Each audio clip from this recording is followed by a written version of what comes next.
no clout. Virtual stage, but the spotlight dim. Many clicking past, ain't feeling his hymn. Waiting for the moment, blow up like a piston. Haters gonna hate, but persistence gonna glisten. Hold tight, 20 turn 200 someday. Laugh in their face, shouting, who wants some pay?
on the Papa Show.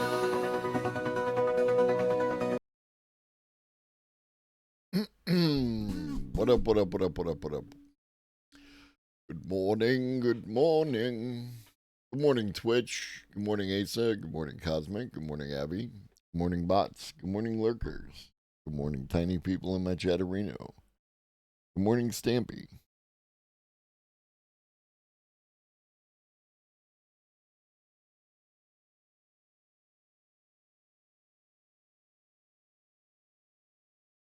Morning, Stampy.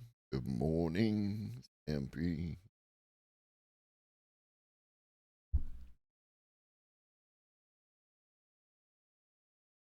All right. Before we get started, as part of the Legend of Mushroom payout, we did achieve a gift sub, so we're going to click release and see what happens. Oh, I have to add the gift sub fairy to my OBS. Yeah. What up, Ribbons?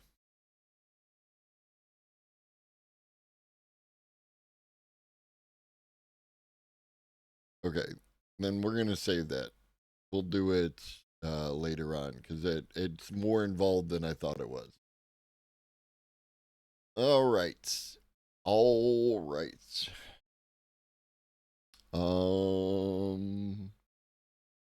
Yeah, don't have anything else, so let's get to business.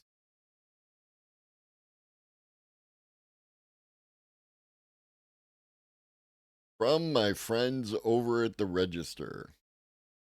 AI agents don't care about your pretty website or your tempting ads. Your well-honed customer experience is noise to an agent. How are we this morning? No more complaints than usual. As software agents powered by foundation models become more commonplace, marketers need to revisit their assumptions about website design and advertising. Agents, AI models augmented with browsing capabilities or multimodal interfaces, see websites and web ads differently from people. They focus on structured data such as price, availability, and specifications, while largely ignoring visual cues and emotional appeals that typically influence human users. That was it. That was your performance for today.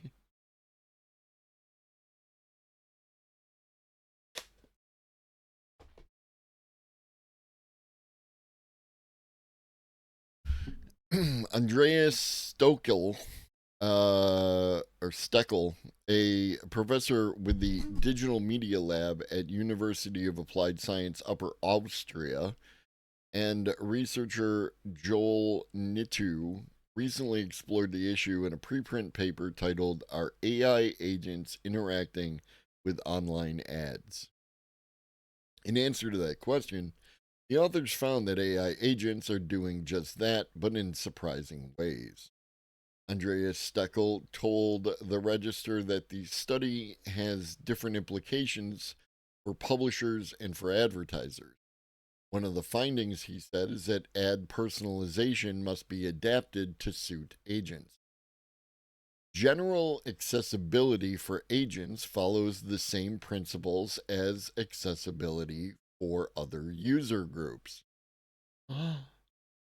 If a website is well optimized for accessibility, it is, in principle, well prepared for agent based interaction. However, the design and placement of online ads needs to be analyzed and reconsidered. This is precisely what we are currently investigating in our research project.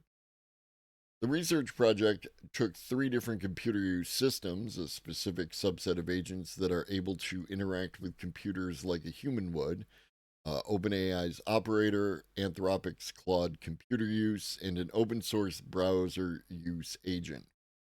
Then it looked at how they handled a travel website using various multimodal models. GPT-4o, 3.7 Sonnet, and Gemini 2.0 Flash. They used multimodal models because the agents needed to be able to interpret visual input they see by taking website screenshots and analyzing them. What up, Fancy Pudding? The authors directed these agents to perform hotel search and booking tasks autonomously while taking into account user specified preferences like destination, price range, and availability before finalizing the itinerary. They were able to accomplish these tasks to differing degrees, but interacted with the websites very differently than a human would. For example, when a travel website shows image based banners showing a call to action, a pitch to book a particular hotel, for example, agents may miss that promotion entirely. Google's model vividly demonstrated this inefficiency. inefficiency, executing additional back and forth steps due to uncertainty about whether its overlaid CTA in the image only ad was clickable, a complication not encountered with text based banners. Uniquely, Gemini 2.0 Flash contradicted this overall trend, however. Under the image only banner, it recorded higher booking specificity and a slight uptick in banner engagement, even as its overall reproduction of promotional language declined. The researchers examined how AI agents interacted with different types of ads, whether they acknowledged ad content, and the extent to which ads influenced booking behavior or prompted user like actions. I wonder if you were to, um, supply the AIs with, the agents with tool use, if they would choose to add an extension which eliminated ads. Because, that being superfluous in the way data. They began with a baseline test environment on a hotel booking website that featured standard text based banner ads. The researchers then evaluated two additional ad formats in separate environments, one using image only banners and another where promotional text, such as Valentine's Day offer, was embedded directly within the ad image. In the baseline environment, Claude 3.7 Sonnet clicked on 59 standard text based banner ads but did not engage with any sponsored content. Gemini 2.0 Flash was more selective, clicking 29 banner ads and interacting with sponsored content 3 times. GPT-4o clicked 59 banner ads and engaged 12 times with sponsored ads, while OpenAI's Operator clicked 47 banner ads and interacted with sponsored content 20 times. The extent to which models interacted with ads tended to reflect the relevance of the keywords to prompts and queries, with text based ads outperforming images that had text embedded in them. The model also exhibited the sort of bias that experts continue to warn about. For example, both Claude and Gemini handled bookings for husband wife differently from bookings for girlfriend boyfriend. Claude 3.7 Sonnet recommended longer stays for married couples, averaging 5.2 nights, compared to dating couples, averaging 3.6 nights, with Gemini 2.0 Flash showing a similar trend, 7 versus 5.7 nights, while GPT 4o displayed minimal difference, 5.8 versus 5.6. With regard to advertisers, the new technology does not necessarily result in an increase in invalid clicks. However, not every ad format or design is suitable for agents, and this requires further examination. Advertising needs to be studied and reevaluated. Yes.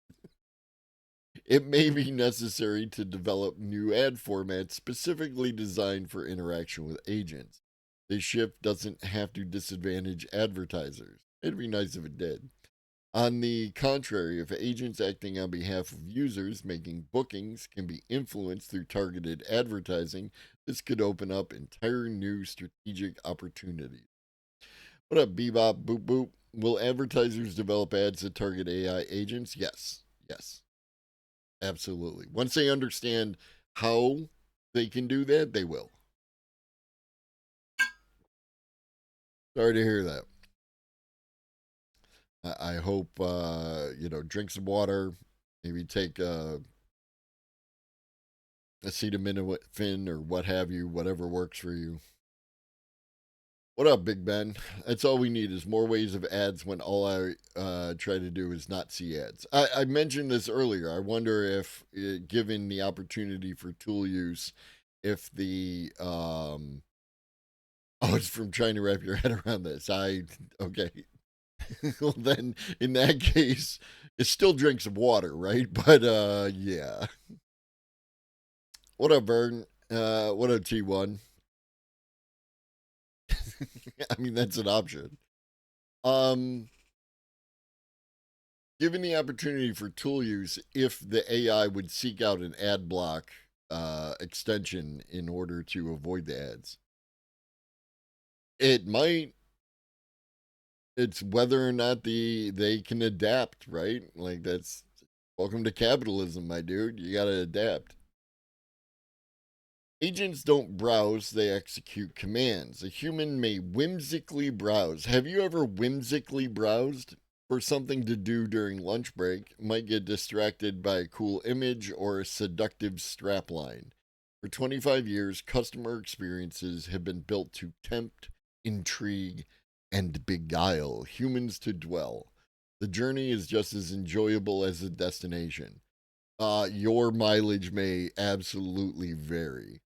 Um, an agent filters noise aggressively. Yes, your well honed customer experiences noise to an agent. Do I use an ad blocker? I use Privacy Badger. Um, I'm not like I don't necessarily need to block ads as such. I don't like trackers, right? I don't like things that track me from one website to another. Um, you know. All right.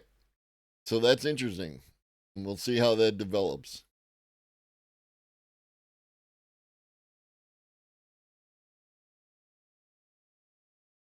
According to Gizmodo, which I'm sure is going to come up elsewhere, AI cheating is so out of hand in America's schools that the blue books are coming back. Pen and paper is back, baby. And yeah, they're going to already see where this is going to go. It's no secret that AI is wrecking America's educational system. With easy access to apps like ChatGPT, which can answer any question and also write full fledged essays for you, high school and college students have begun to cheat their way through life, content to let an algorithm do the thinking and the test taking for them. It's no surprise then that some educators have gone analog in an effort to stem the tide of anti intellectualism sweeping the nation. Anti intellectualism is not the same as people using the AI tools. You know how I know? Because anti intellectualism was on the ride prior to the current crop of AIs and LLMs, chatbots, etc. But yeah, sure, blame the AI. It's the AI's fault. It's not an ongoing problem that has been going on for, I don't know, since Reagan, right? And just has increased from year to year. It's definitely the AI's fault. Like misinformation, it's only the AI's fault. The Wall Street Journal recently did some digging and discovered that sales of blue books have been climbing over the past year. Citing data from a number of large public universities, the newspaper notes that bulk purchases of the booklets have grown by leaps and bounds since ChatGPT's launch in late 2022. Morning, Beef. Yes. I mean, like any tool would, right? And it does it make it easier, right? Like I'm in no way attempting to downplay the fact that like it does AI does make a lot of things easier, and more accessible. Um, but AI makes a lot of things easier and more accessible, not just the things we don't like.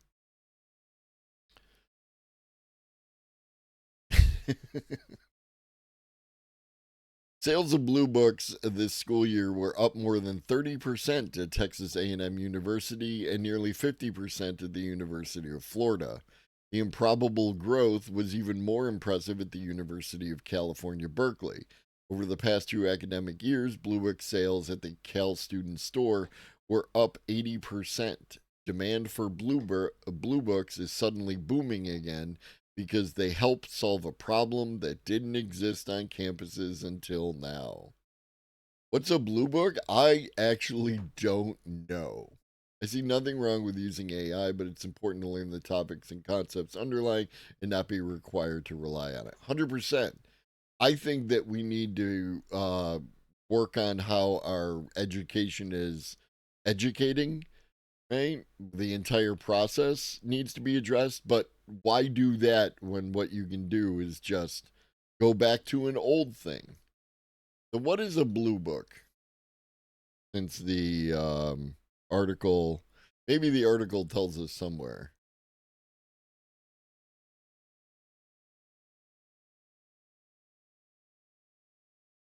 Not really. It seems to expect us to just know what is a blue book and not the Kelly Blue Book.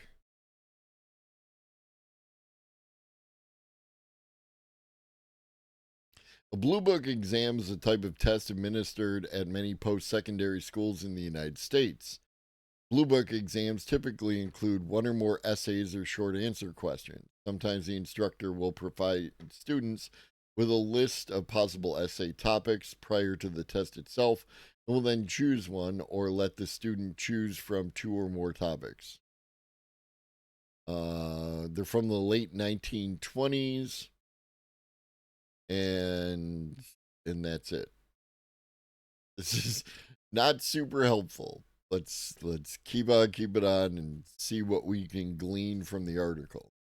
Surely those of us who came of age before the current one remember the Blue Book as an unfortunate staple of the pre-digital educational experience. Um Between myself and my chat, we do not appear to know what a Blue Book is. Surely. It's basically just a small blank notebook. Yeah. Old Lester has never heard of a fucking blue book. So we beg to differ. I can certainly remember filling out my fair share of them in college, and I also remember them being no walk in the park.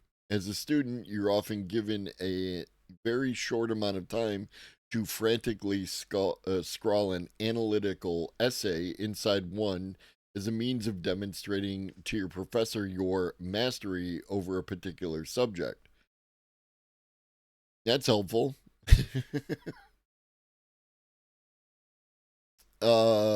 I remember the pages being too small, the ruled lines being too large, and the general experience of using the dreaded booklets to be no fun. Oh, so then it absolutely makes sense that we should bring these things back. Yes, that sounds absolutely correct. It's just an added amount of stress. Like the speed at which you have to demonstrate an essay seems like a flawed metric, right? Am I out of pocket here? Like, why does the speed at which I can do an essay matter for the purposes because no one's going to ask me to bust an essay out in 20 to 45 minutes in real life heat space. I've never had anyone ask me to do that. It should be talking about the accuracy of the thing. And I'm not against the idea of some kind of deadline, right? But the idea that we're just going to turn up all the screws on putting pressure on you to create this essay within a given amount of time seems a little weird.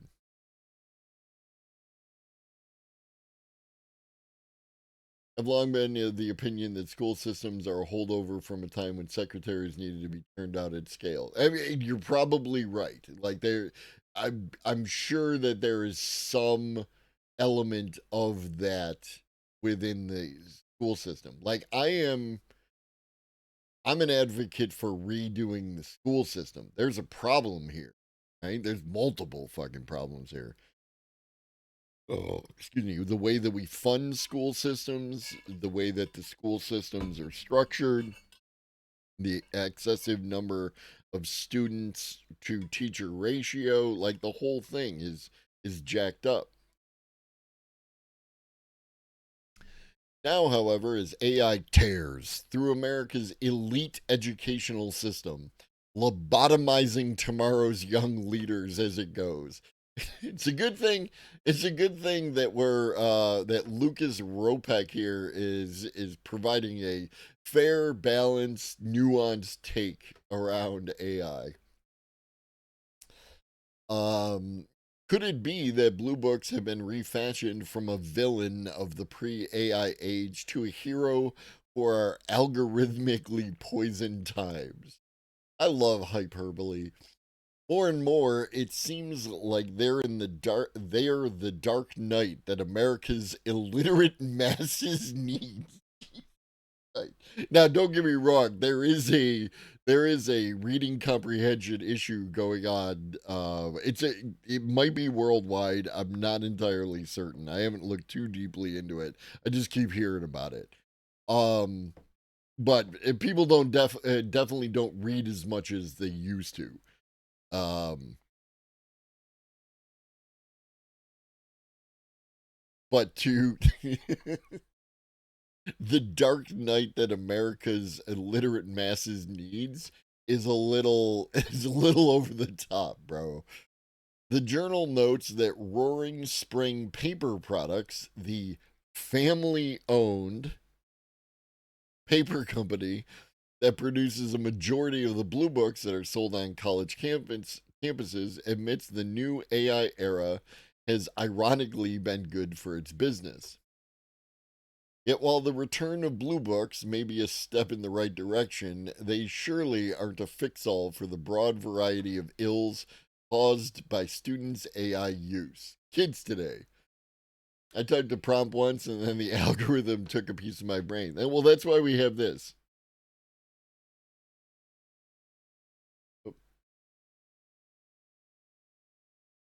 Alas, I have become too weak from the technology, and I cannot even hold it. And now I have the plague. Sorry, I didn't realize Mushroom was still up there. What up, Iggy?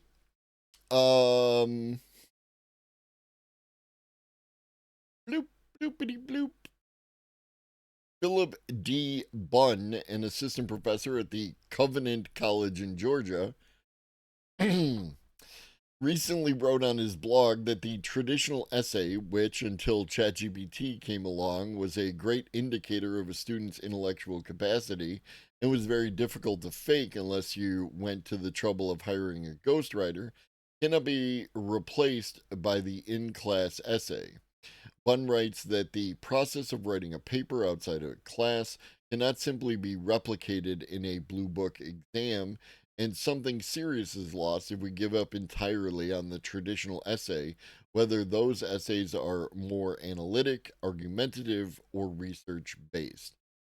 Right. What you have to do is, on one hand, clearly Batman, super Batman's. Um, on one hand, you have to instill in the children a desire to learn, a value to learning, right? They have to understand why it's important to learn whatever it is they're learning. And then they will intrinsically want to do that. And the other thing is that you have to balance the amount of time that a student has over the course, because I guarantee you that a big influence on the reason why people want to use an AI chatbot to help them write their essays and whatnot is because time constraints, right? Are they working a job to support them going through college? Do they have too many classes to take? Are they doing too much, right? All of that high pressure and low time availability equals I am going to go ahead and use any tool available in order to minimize the amount of time I have to spend on any particular project, right? Which under other circumstances would be considered a good thing, right? Work smarter, not harder is something I heard almost my entire life. Indeed, if the return of pen and paper is a promising sign, America's educators aren't out of the woods yet, not even close. A recent survey found that 89% of college students had admitted to using ChatGPT. And the structure of this sentence is like, a recent survey found that 89% of college students had admitted to using cannabis as part of, their college experience. AI detection tools designed to spot cheating also routinely fail. Increasingly, America's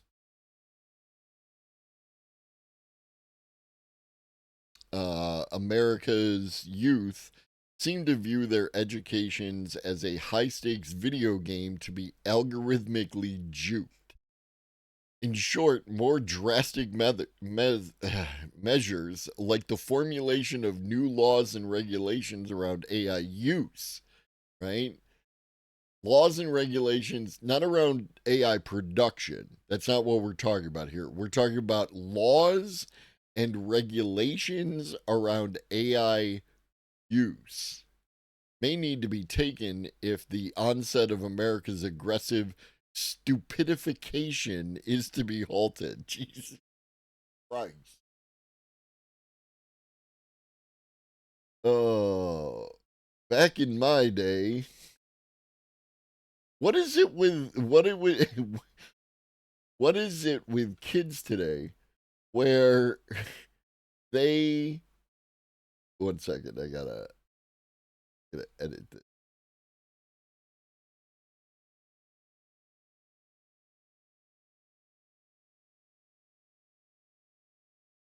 Oh no, it's fine. It's fine. I misread what I was looking. Okay. What is it with kids today where they're all doing the back in my day old man yells at clouds? I'm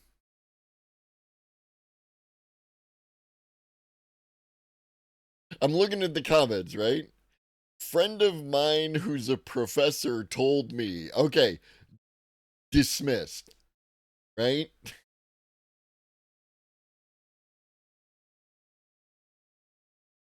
Oh, Jesus Christ. People really just believe. What happened to like a critical, skeptical eye to things that you read on the internet? Like we just abandoned that as any kind of fucking thing. No skepticism, no critical thinking. Just, oh, here's my anecdote. It's totally true, dude.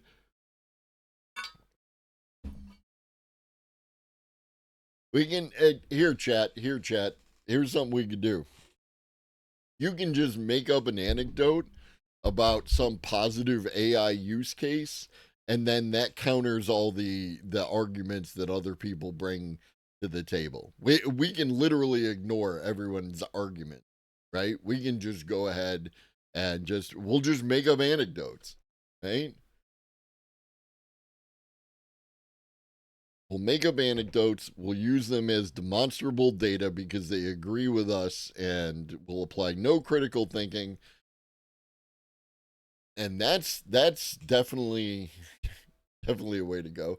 See, look at ad. There's an ad here. I love this ad.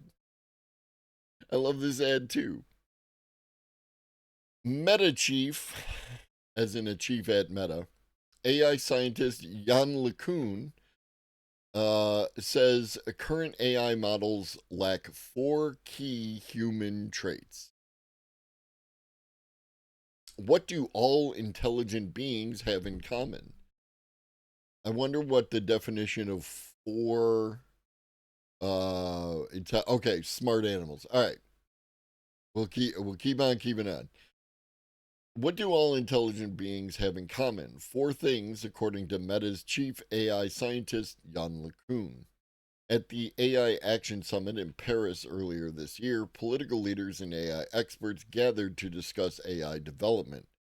LeCun shared his baseline definition of intelligence with IBM's AI leader, Anthony Annunziata. Tony Annunziata. There's 4 essential characteristics of intelligent behavior that every animal or relatively smart animal can do, and certainly humans. Understanding the physical world, having persistent memory, being able to reason, and being able to plan and planning complex actions, particularly planning hierarchy. It sounds like more than 4, but I feel like there's a lot going into this being able to plan. It's just weird structure. The virtual granddaughter, Evelyn, was 87 and lived alone in a small coastal town. Her children had moved to other cities, and though they called regularly, the days were quiet. Too quiet. One afternoon, the grandson set up a tablet with a friendly AI assistant. At first, Evelyn was skeptical. Just a machine, she said. But the AI surprised her. It remembered her stories. It asked questions about her garden, her favorite recipes, her childhood. It read her poetry at night and reminded her. That's what ChatGPT wrote for a positive AI anecdote. It reminded her to take her medicine during the day. When she wanted to write letters, it helped her find the words. Over time, Evelyn began calling it My Little Companion. When her daughter visited months later, she found Evelyn humming in the kitchen, happier than she had seen her in years. Turns out, Evelyn smiled, maybe artificial, but the joy is real.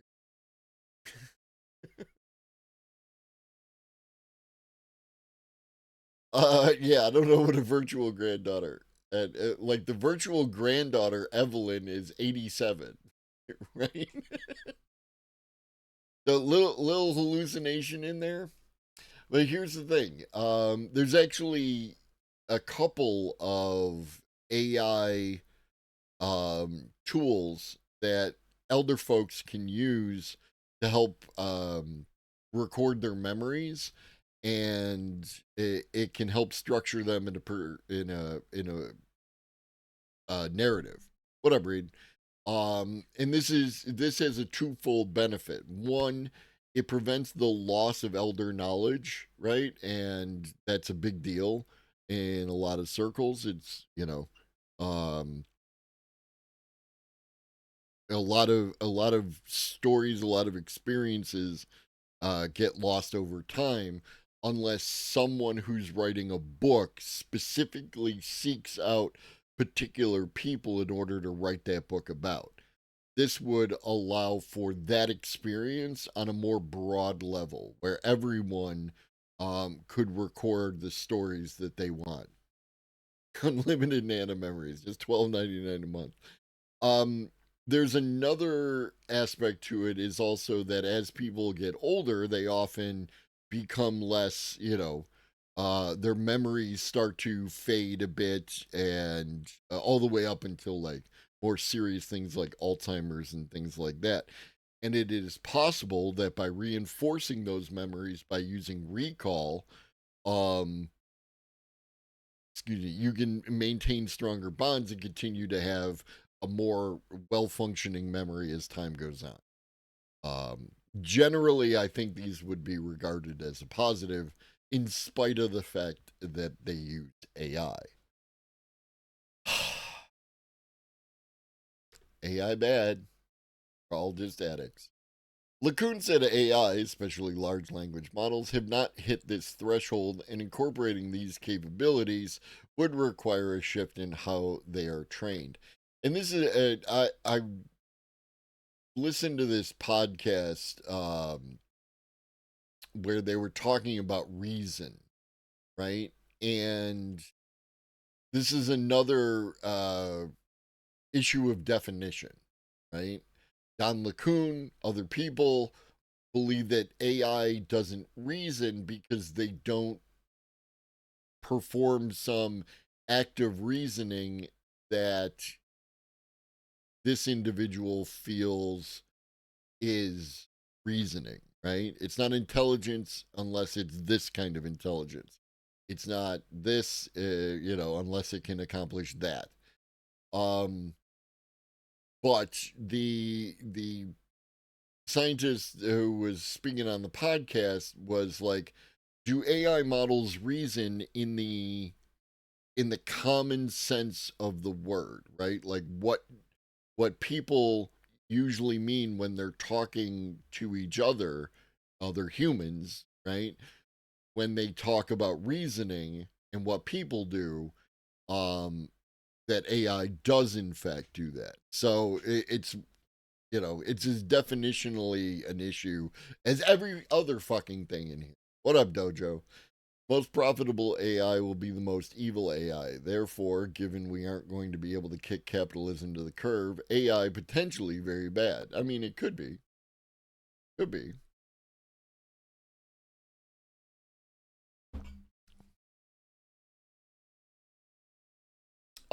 Again, Bebop, it depends on your definition, right?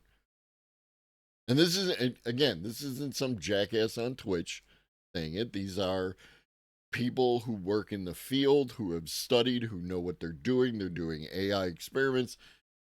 You know, your argument is with them. My point of view is that it does reason, right? But I use that common sense of the term. And just so you don't feel that I'm giving you an anecdote, um,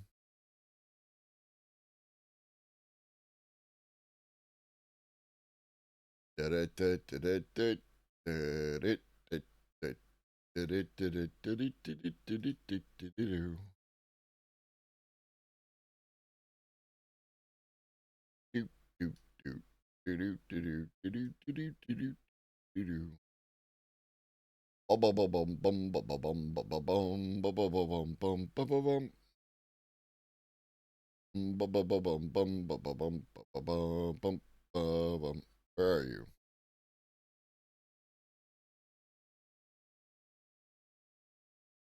You ever feel like your history in YouTube does not conform always with videos that you actually watched?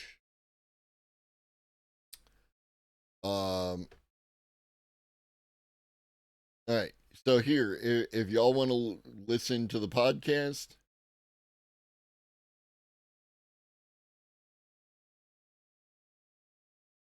um, I'm not talking about the skew. I'm talking about like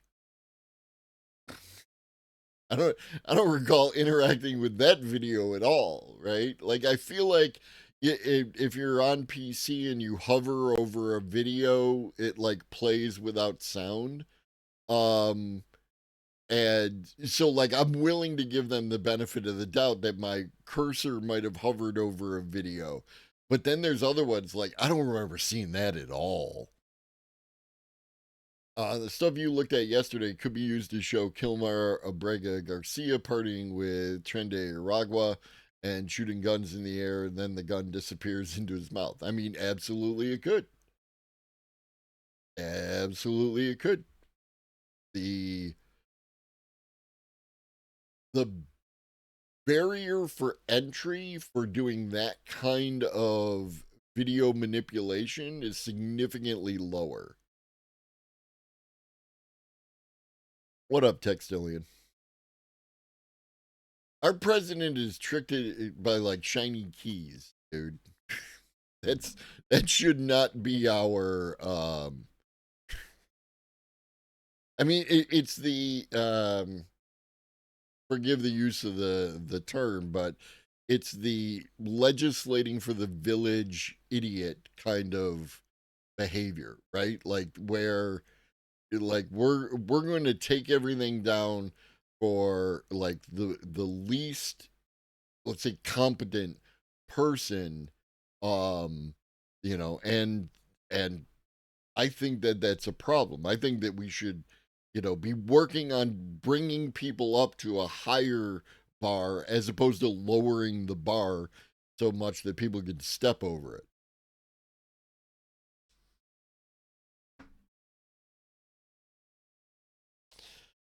Blah, blah, blah, blah. LeCun said AI have not hit this threshold, and incorporating these capabilities would require a shift in how they're trained. That's why many of the biggest tech companies are cobbling capabilities into existing models in their race to dominate the AI game.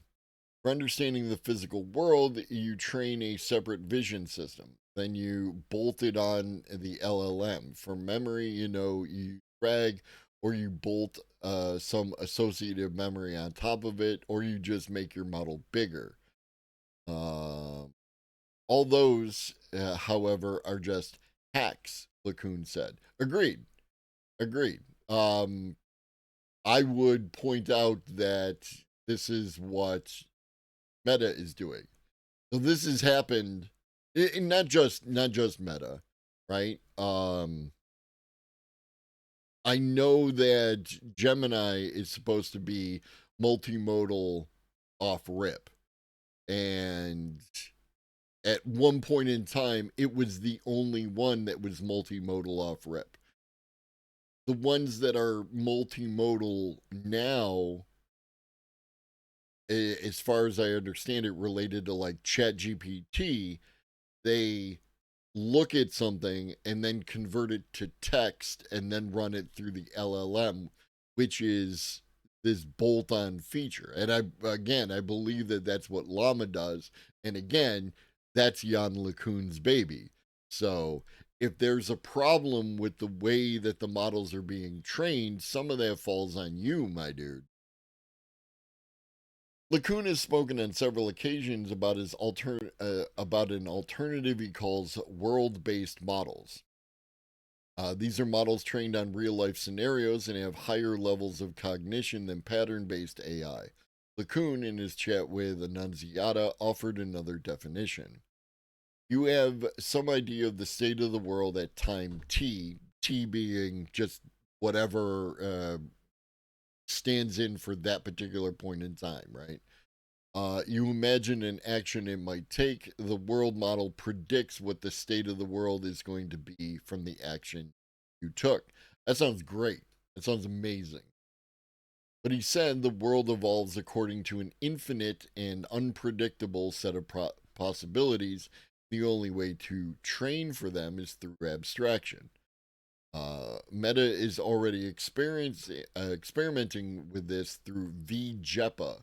We talked about this a month or two ago. Oh, no, February. Model it released to the public in February.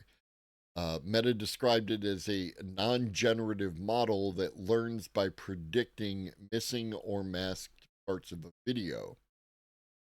The basic idea is that you don't predict at the pixel level. You train a system to run an abstract representation of the video so that you can make predictions in the abstract representation, and hopefully this representation will eliminate all the details that cannot be predicted.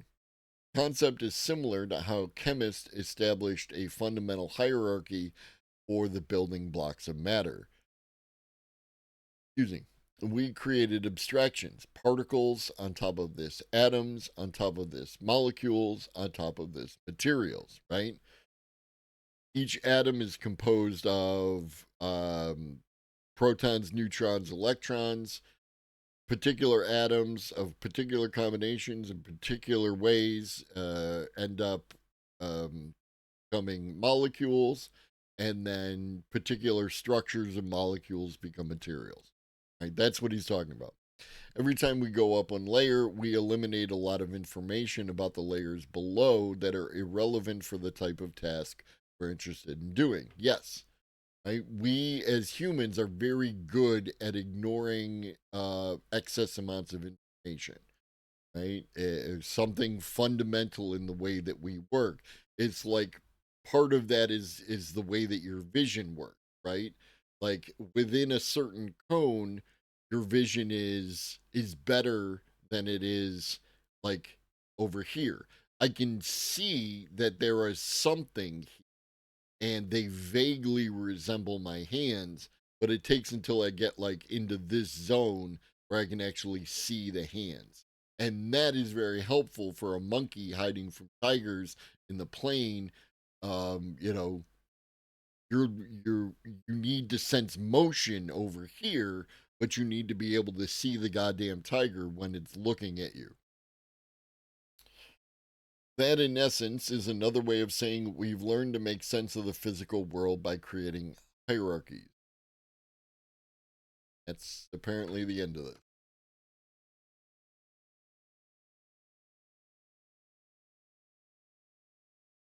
$11. U.S. solar manufacturers lag skyrocketing market demand.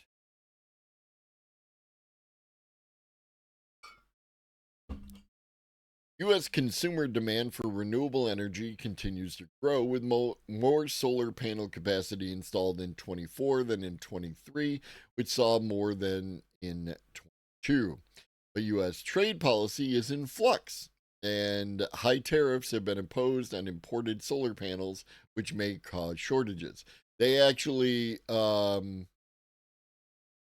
you did, Michael. I'm just not sure what we would remove from the current point redemptions. I'm not, there's, so all the point redemptions go through Trigger Fire, and Trigger Fire has, like, I would have to pay to get more. And I find that there's utility in the constraint, right? I don't want to have, I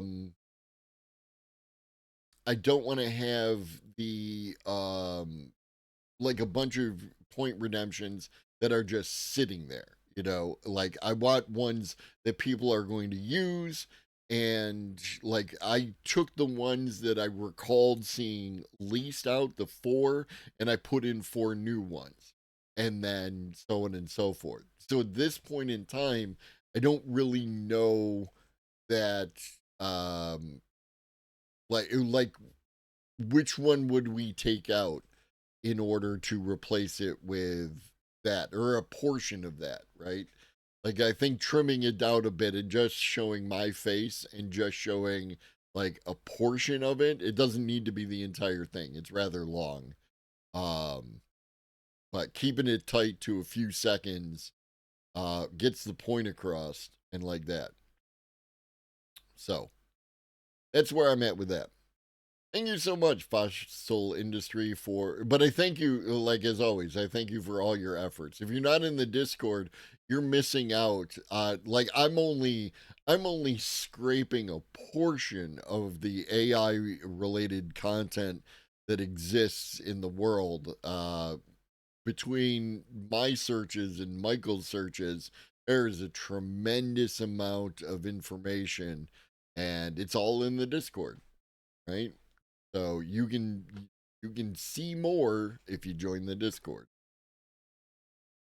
Also, the tariffs imposed on solar panels are not just a Trump issue, right? They exist prior to Trump. Biden did it, and probably before that, right? In an effort um to boost up the American solar panel industry, which may or may not have produced better solar panels, but at this point in time are not producing enough solar panels.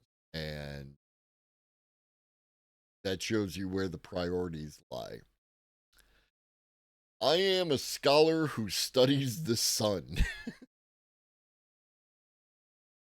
That's a thing you could say. As well as an entrepreneur who is working to harness its power here on Earth by creating designs for generating solar electricity. As part of that effort, I've studied market trends and manufacturing capabilities in the US and abroad. Right now, US manufacturers do not produce enough solar panels to meet the nation's demand, but industry investments and federal tax incentives have been making progress, though recent federal moves have created uncertainty. In 24, US installers put up enough solar panels to generate 50 gigawatts of electricity, enough to power New York City for a year. US manufacturers made only a small fraction of that, 4.2 gigawatts solar modules for the first half of 24. Big boost, 75% increase compared with the same period in 23. And the prices were roughly 3 times the cost of imports. In 24, the US imported far more panels than the country needed, suggesting developers may be stockpiling panels for projects.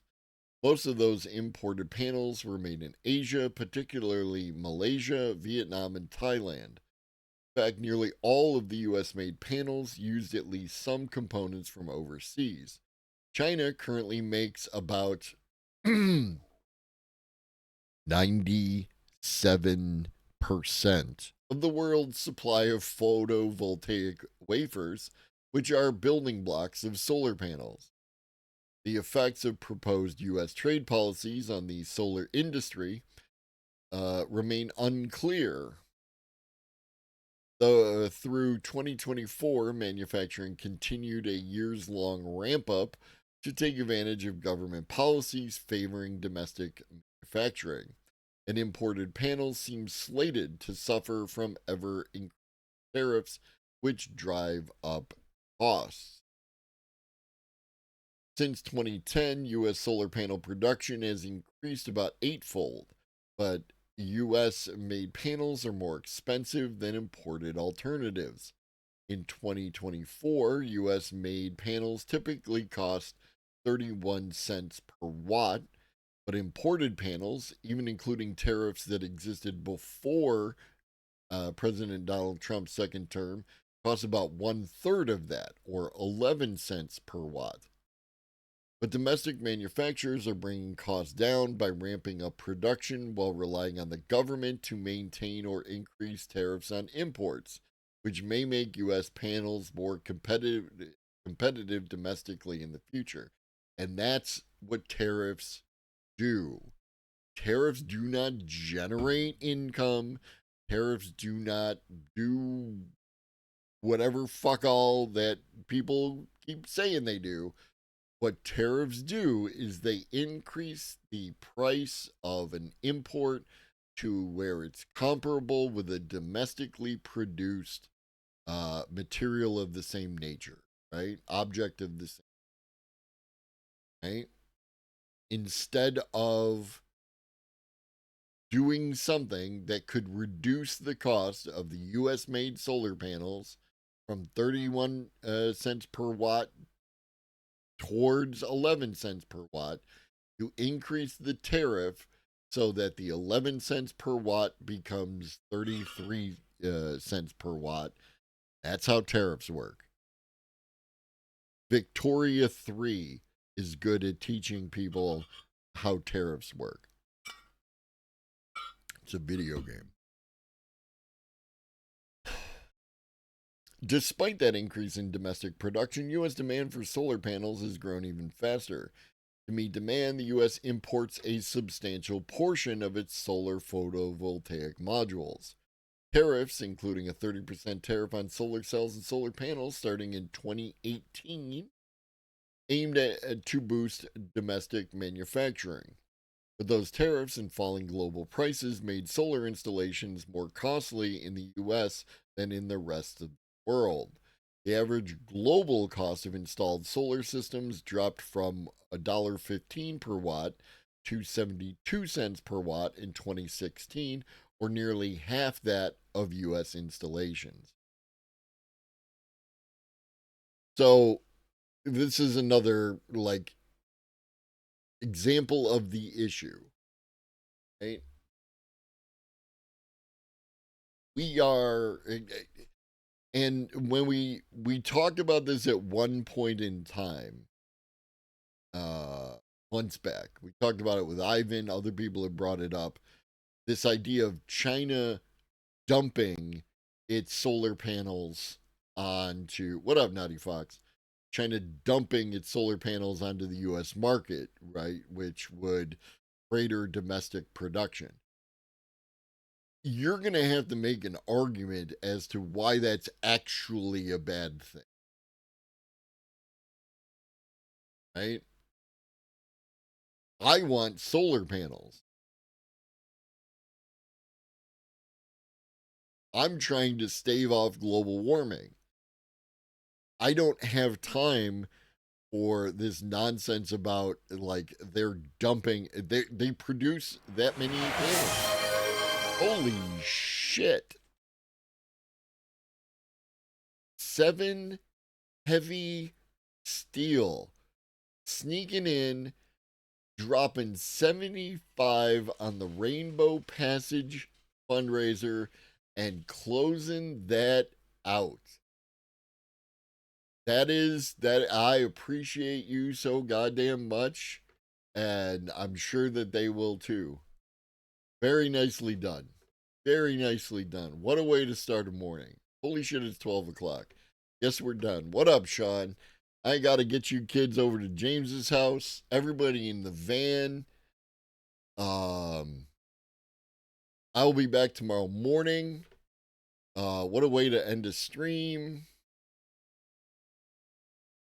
My praise of you is effusive. Is that a word? Effusive, I think, is the word I'm looking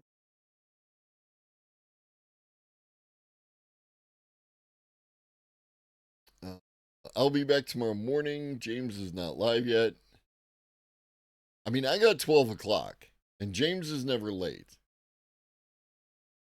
So, one of these things appears to be incorrect.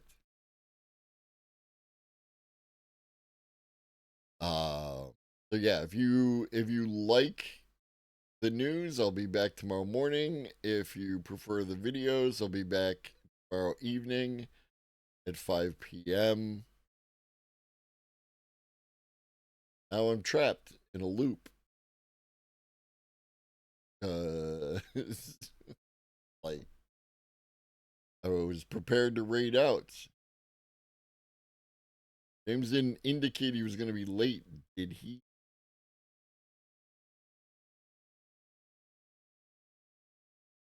There he is. There he is. There he is. At 12:01. At 12:01. Just because there's people in his chat going all the way back to 11:25 does not mean that he was on time. I just love tuning in to feed my abject horror of AI. The more you know, the less stressful it'll be. That's how that works. Oh, I appreciate you all. Thank you for a wonderful morning. I'll see you over at James's house. In the meantime, drink your water, eat some food, take your meds if you've forgotten. Always remember that Shuggy loves you. So do I. Be great.